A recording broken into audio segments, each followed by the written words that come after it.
हजारौं विद्यार्थी हरेक वर्ष ग्रेजुएट हुन्छ, तर एउटा प्रश्न अझै उस्तै छ, यदि शिक्षा सफल छ भने किन यति धेरै युवाहरू बेरोजगार छन्? के नेपाल शिक्षा प्रणालीले वास्तवमै विद्यार्थीलाई जागिरको लागि तयार गरिरहेको छ?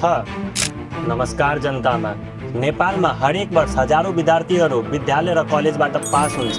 उनीहरूले वर्षौंसम्म परीक्षा दिन्छन्, अङ्क लाउँछन् र डिग्री प्राप्त गर्छन्, तर पढाइ सकेपछि धेरै युवाहरूले एउटा कठिन वास्तविकताको सामना गर्छन्।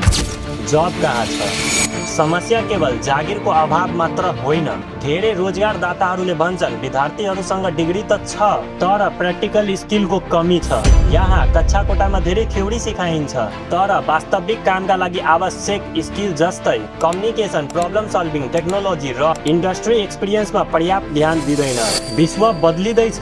Artificial intelligence, digital marketing, programming, data analysis जस्ता क्षेत्रमा माग बढिरहेको छ, तर धेरै विद्यार्थी अझै पुराना ढाँचाको शिक्षामा सीमित छ।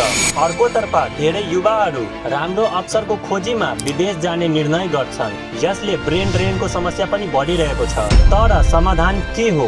विशेषज्ञहरूको अनुसार शिक्षालाई जब मार्केटसँग जोड्न आवश्यक छ। Internship, practical training, career counselling र स्किल बेस्ड लर्निङलाई प्राथमिकता दिनुपर्छ, किनकि शिक्षा मात्रै परीक्षा पास गर्ने माध्यम होइन। शिक्षाले जीवन र करियर दुवैको लागि तयार गर्नुपर्छ।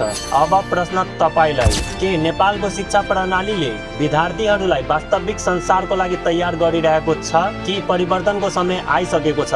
तल कमेन्टमा भन्नुहोस्। धन्यवाद।